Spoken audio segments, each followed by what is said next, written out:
Assalamualaikum warahmatullahi wabarakatuh. Kami dari kelompok 4 akan menjelaskan yaitu tentang alur dan alat proses pada stasiun penguapan produksi gula. Adapun teman-teman saya yaitu Rika Dwi Septianingsih, saya sendiri Sukmawati, Andi Tekne, Feni Dia Lestari, dan Susilawati.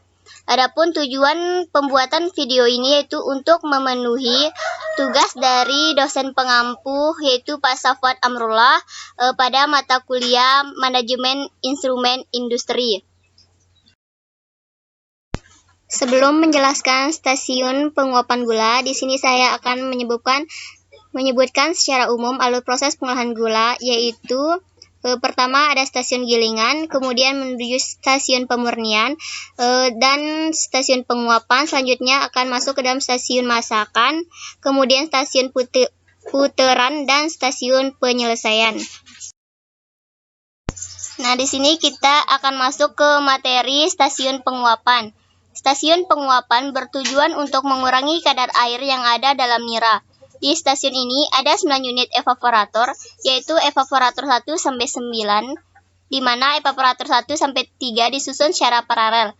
Nah, untuk pembagian badan penguapan antara lain, BP1 terdiri dari 3 jumlah evaporator, yaitu evaporator 1A, 1B, dan 2A.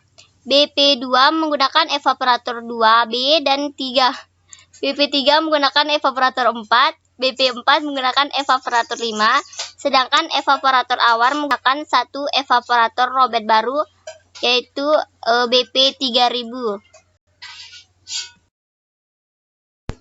Di sini dapat kita lihat alur gambar penguapan. Untuk lebih jelasnya akan dijelaskan oleh teman saya, yaitu Saudari Rika Dwi Septianingsih. Bismillahirrahmanirrahim. Assalamualaikum warahmatullahi wabarakatuh. Perkenalkan, saya Rika Dwi Septianingsih. Di sini saya akan melanjutkan pemaparan dari Saudari Sukma, di mana ada alur penguapan. Nah, di sana ada badan penguapan 4B. Untuk cadangan bila ada kerusakan dan tiap 3 hari sekali terjadi perputaran penggantian pada BP3 dan BP4. Nah, nira encer dari stasiun pemurnian masuk ke badan penguapan 1 atau BP1 yang dipanaskan dengan uap bekas dari stasiun gilingan yang suhunya biasanya 105 sampai 110 derajat dan tekanan biasanya 0,5 kilogram per sentimeter. Jika suhu uap bekas dari gilingan tidak memenuhi, maka ditambah suplesi uap baru dari ketel. Sebelum melakukan suplesi, uap air pompa desuperten harus dihidupkan terlebih dahulu. Uap nira dari BP1 digunakan sieve memanaskan BP2 dan seterusnya sampai dihasilkan nira kental. Kemudian di sini ada faktor-faktor yang mempengaruhi proses penguapan. Nah, besar kecil tekanan, makin rendah tekanan makin rendah titik didihnya. Untuk mencapai titik didih yang tinggi, maka tekanan permukaan cairan harus lebih rendah dari tekanan atmosfer. Hal ini dapat dilakukan dengan membuat vakum. Nah, untuk di antara satu spesifikasi alat dan perawatan, di mana ada badan penguapan. Alat berfungsi untuk penguapan air yang terkandung dalam uap nira, sehingga akan menghasilkan nira kental. Badan penguapan terdiri dari 2 bagian utama, yaitu salandria atau ruang pemanas, di mana perpindahan panas terjadi, dan silinder vertikal yang dipasang di atasnya untuk mencegah terbawanya partikel nira oleh uap yang mengalir ke atas. Kemudian yang kedua yaitu perawatan badan penguapan, diantaranya 1 dalam masa giling. Nah, dalam masa giling itu ada beberapa. Yang pertama, perbaikan packing yang bocor. Yang kedua, pembersihan pipa-pipa salandria. Yang ketiga, penggantian pipa salandria yang bocor. Dan yang terakhir, pembersihan seluruh badan penguapan tiap 3 hari sekali. Kemudian yang kedua yaitu luar masa giling, di mana ada beberapa, yaitu yang pertama penyerapan pipa-pipa salandria, yang kedua penggantian pipa salandria yang bocor, Yang ketiga, perbaikan katup-katup. Keempat, penggantian packing yang rusak. Dan kelima, kontrol kevakuman penguapan. Kemudian selanjutnya ada tabel pengaturan pengoperasian evaporator. Nah, adapun proses yang berlangsung dalam stasiun penguapan diawali dengan ketika nira jernih yang berasal dari clear juice tank dipompa menuju DCH atau direct contact heater yang berfungsi memanaskan nira berasal dari CGT atau clear juice tank dengan menggunakan panas dari uap nira di BP1 dengan suhu biasanya 120 derajat Celcius dan selanjutnya menuju badan penguapan BP1. Suhu nira yang masuk adalah 105 derajat Celcius. Pemanas yang digunakan pada badan penguapan 1 adalah uap bekas dari ketel dengan tekanan 1,0 kg per cm persegi. Badan penguapan 1 dikenal dengan evaporator Robert dengan luas permukaan pemanasan adalah 3000 meter persegi, sehingga dikenal juga dengan nama BP 3000. Badan penguapan 1 menghasilkan nira, uap nira, dan kondensat. Nira selanjutnya akan dialirkan ke badan penguapan 2, uap nira yang digunakan sebagai pemanas badan penguapan 2, sedangkan bleeding digunakan sebagai pemanas pada stasiun masakan dan juicy heater 2. Komposisi uap untuk juicy heater 2 proporsinya harus lebih banyak dari stasiun masakan. Hal lain dengan badan penguapan 2. Nira hasil penguapan dari badan penguapan 2 dialirkan ke badan penguapan 3. Nah, uap niranya digunakan sebagai pemanas pada badan penguapan 3 dan bleeding digunakan sebagai pemanas pada juicy heater 1 atau PP1. Badan penguapan 3 menghasilkan nira yang selanjutnya dipanaskan kembali pada badan penguapan 4, sedangkan uap nira digunakan oleh pre-juicy heater sebagai pemanas pada stasiun masakan. Dari badan penguapan 4, nira dipanaskan menuju badan penguapan 5, sedangkan uap nira yang berasal dari badan penguapan 4 digunakan seluruhnya untuk memanaskan badan penguapan 5 sebab tekanan yang suhunya serta jumlahnya sudah tidak cukup untuk dibagi kembali. Sedangkan nira di badan penguapan 5 menuju stasiun masakan atau VPA dan uap niranya kembali ke kondensor. Dari badan penguapan 1 sampai dengan badan penguapan 5, temperatur semakin rendah dan nira jernih berubah dari yang tadinya encer menjadi semakin kental.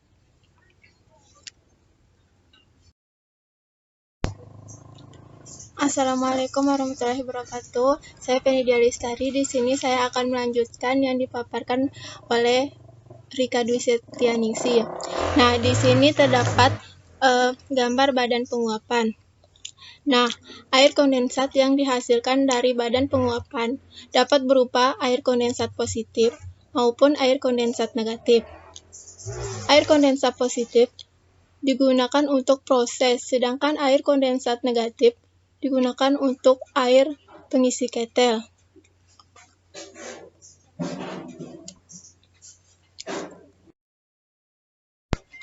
Slide berikutnya terdapat bagian alat evaporator.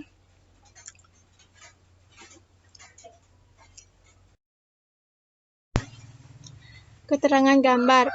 Yang pertama, manhole, lubang masuk dan keluarnya orang pada saat pembersihan alat.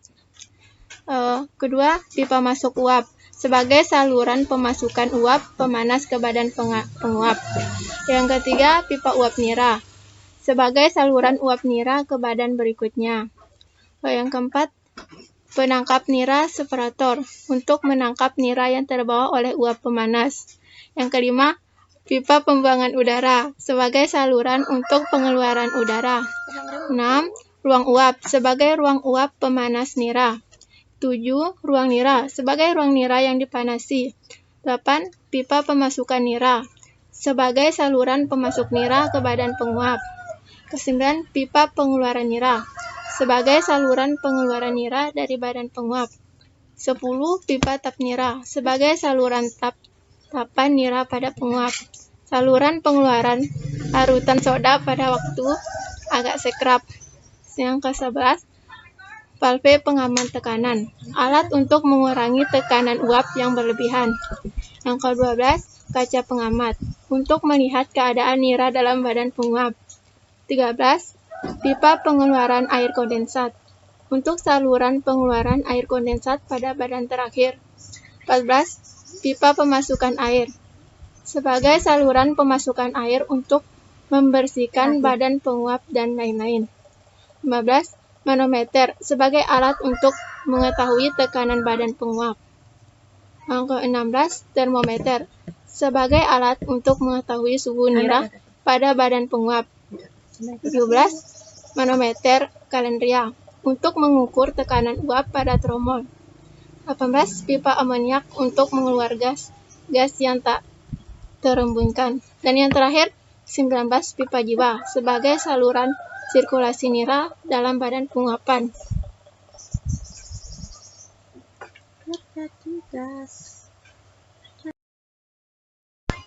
Baik, Assalamualaikum warahmatullahi wabarakatuh. Perkenalkan, nama saya Susilawati.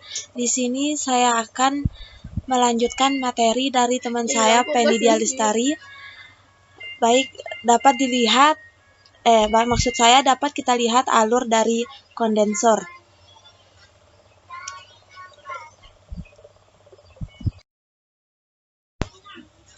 Kondensor adalah alat penghemat ruang, penguap, dan mengkonsentrasikan uap nira badan terakhir. Fungsi utama dari bahan kondensor adalah untuk mengembunkan uap dari badan penguap.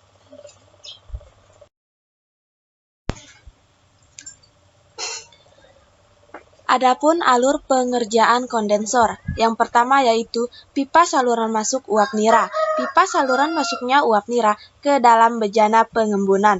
Dan yang kedua, pengarah air, mengarahkan air injeksi ke dinding pipa sekat. Dan yang ketiga, air jatuhan, pipa saluran pengeluaran air injeksi dari bejana pengembunan. Yang keempat, pipa sekat, menahan tekanan air dalam membentuk tirai air. Yang kelima, lubang kontrol, lubang untuk mengontrol dan memperbaiki bagian dari bejana pengembunan.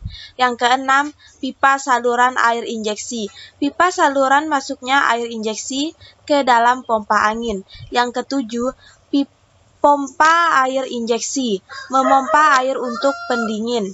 Yang kedelapan, pipa saluran air injeksi, pipa saluran pengeluaran air injeksi dari dalam pompa angin. Yang kesembilan, elektromotor, penggerak pompa angin. Yang kesepuluh, gearbox, mengubah RPM elektromotor dari tinggi ke rendah.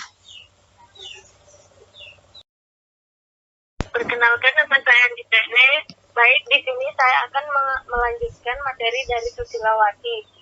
Berikutnya yaitu nomor 11, pompa angin.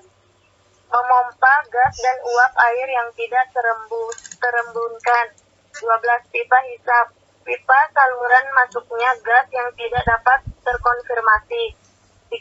Pipa saluran penguapan air pendinginan, pipa saluran pengeluaran air pendinginan pompa angin.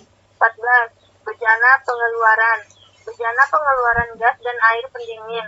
15. Pipa saluran pembuangan air pendingin, pipa saluran pembuangan air pendingin pompa angin. 16. Pipa pancingan. 17. Pipa air pendingin. Diagram alir proses penguapan.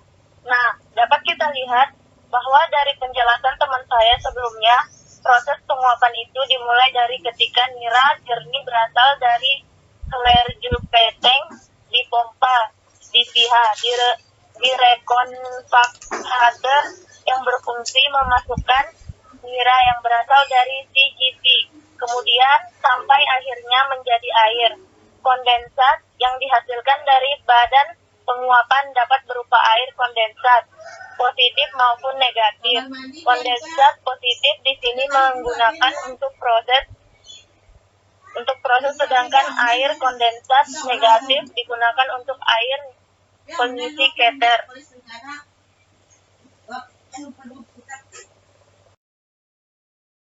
Baik, itu saja pemaparan dari kelompok kami, kelompok 4, yang mengenai stasiun penguapan. Lebih kurangnya kami mohon maaf. Wabillahi taufik wal hidayah. Wassalamualaikum warahmatullahi wabarakatuh.